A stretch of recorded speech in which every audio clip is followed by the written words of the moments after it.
another YouTube video. It's been a few weeks. And there's a reason. There is a very good reason why.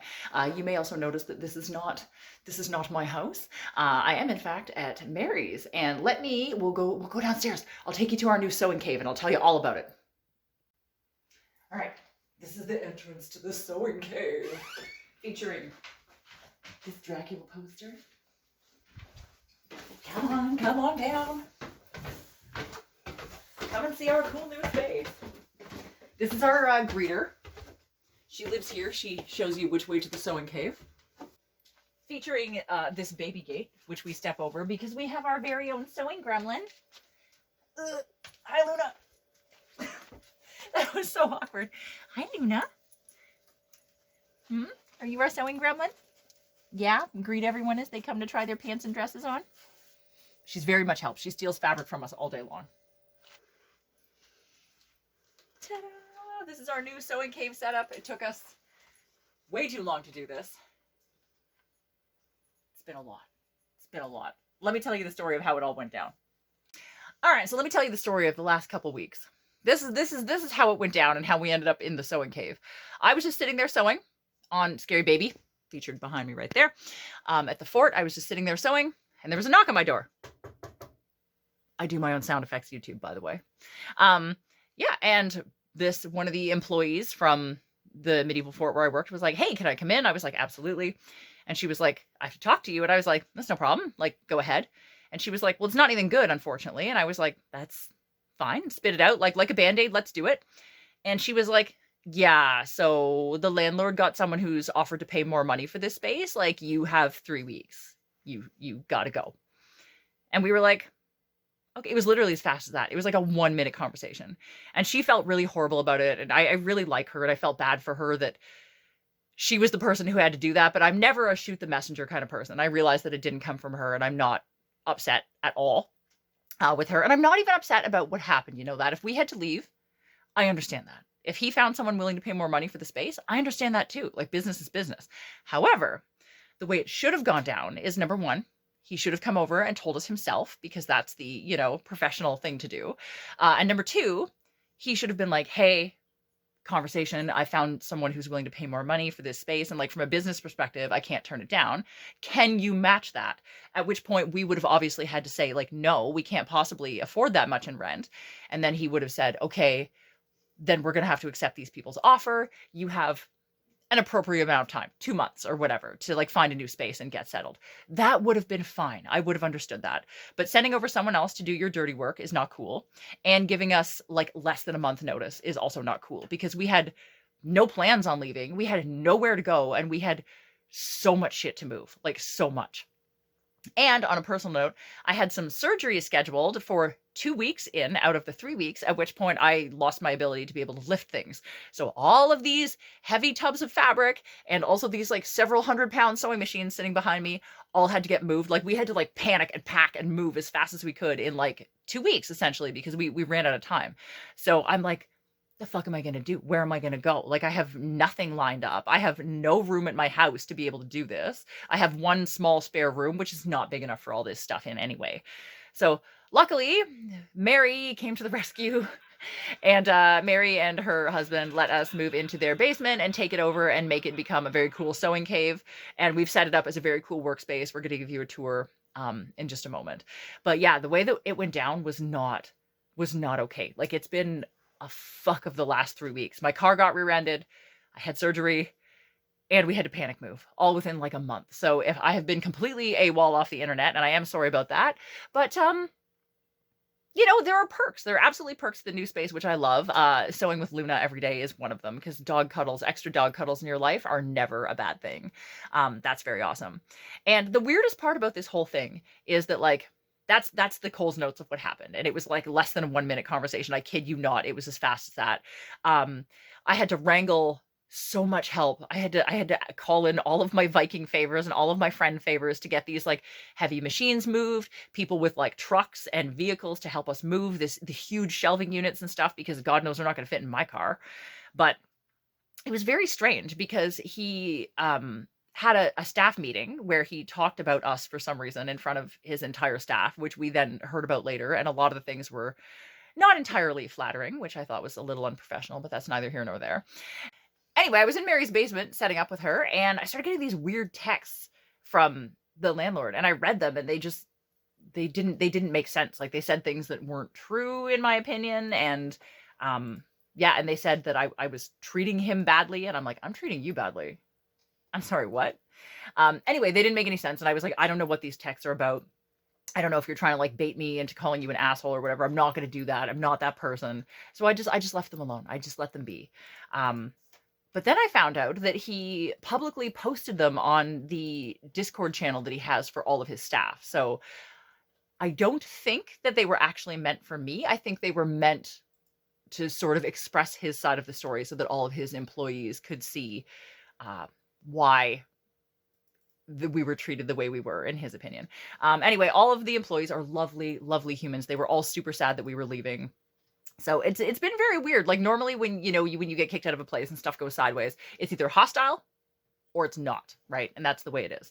But this was very strange because I felt like we were being hostilely removed, but only by one person. And everyone else that works there was so lovely. They were all coming over being like, is there anything we can do to help? Like, helping us pack, offered their car for moving, like physically helped us lift a bunch of this heavy stuff. Like, it was very weird. It felt very bad, but also very good at the same time. I don't know. It was a fucked up few weeks anyways. So there's the Cole's notes of how we ended up in the sewing cave. But it's actually really cool here. It's a really fun and funky basement, and dog cuddles. So let's Jessica's gonna set up her fancy gimbal, and we'll show you around our new setup. So this is the entrance where we came in. So if you come in here, this is our student sewing lesson desk / Bob's desk, because Bob is here today. Yay, hi. Yeah, working on doing crafty stuff. And then this is my machines here. So we've got Scary Baby, we've got Sergio, we've got my old faithful tank here, and then we've got Mary's here. Fancy meeting you here, Mary. Oh, I didn't see you there. I know, we are quite sneaky. Everyone says that about me, that like they don't even see me until I'm basically right on top of them, and then they're like, oh my god, where did you come from? Because I am nothing if not subtle and quiet. I have a few patterns for you. Oh, excellent. Yes, one or two? Mm-hmm. Oh, well, I think that we should work on getting more patterns. Yeah. Yeah. we don't have quite enough.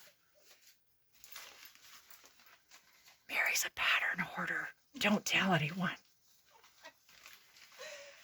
So yeah, this is our sort of sewing corner here. We've got the shelves full of fabric. These are Mary's organized tubs, which are much more organized and nice looking than my tubs. We've got velvet, lining, faux fur, stretch velvet, cottons, knits, all these things. This is our sewing witch. She stares at me while I sew. We've got Luna's bed, which is very important, so she has a nice place to nap while she's stealing fabric. Gets tired out from working too hard. And this is our sort of serging corner. We've got 1, 2, 3, 4 sergers in a row. We've got a 5th serger here that's not set up. There's a 6th serger under the desk that's not set up. Just in case we need to serge in 6 different colors. We might have a problem. You never... Yeah. Oh, Luna's helping choose patterns. Excellent. So, and then this is like shipping stuff, whatever. This is Jessica's desk.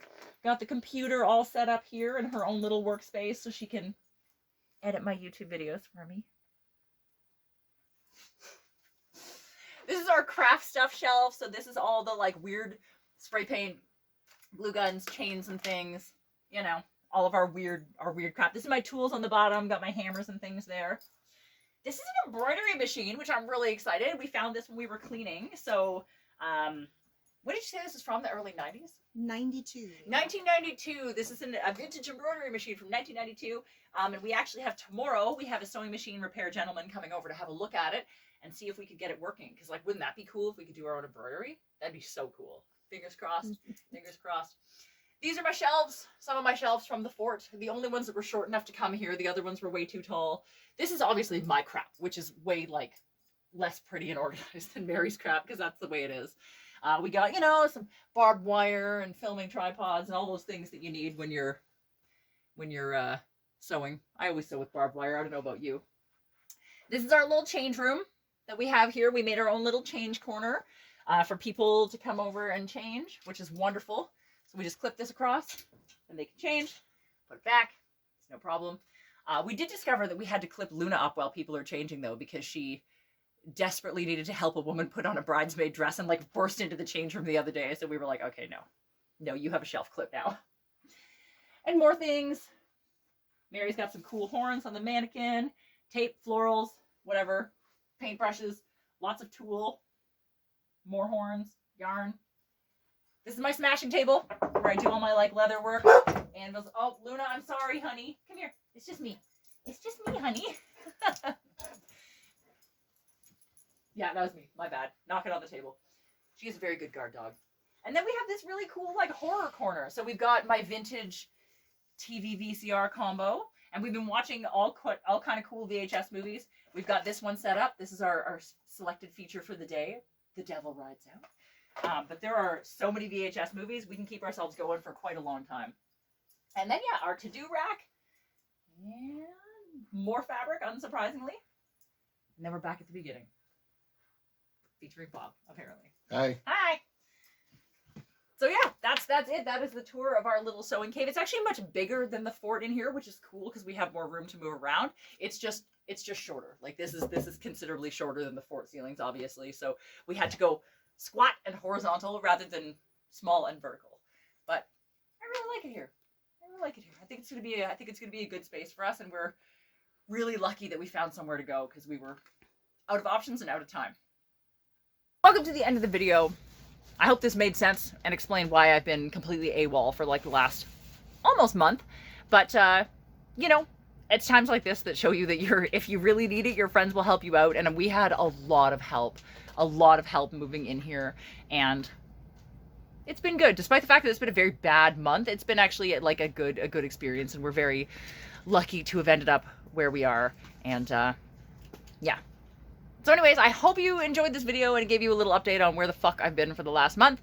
And if you did, if you could give it a thumbs up, that would be amazing. If you want to subscribe to my channel, that would be even more amazing if you haven't already. If you want to follow me, Bob, Jessica, or Mary on any of the things, we're going to list them all below so you can follow us in all the places. And I think that's it. Like, subscribe, follow us on social media if you want to. Buy me a Ko-fi if you want to. I really appreciate the people that sent me Ko-fis while we were moving, by the way. It helped a lot because I completely didn't work for like 3.5, 4 weeks almost. I didn't work and I didn't make any money because I don't make money when I'm not working. When I'm physically not sewing, I don't make money. And that really sucked. So we're working on rectifying that now. And I will see you guys all around for my next YouTube video. Jessica, say bye. Hi. Mary. Bye. Say bye. Wait. Bob. Bye. Say bye. Say bye to everybody on YouTube. Yeah.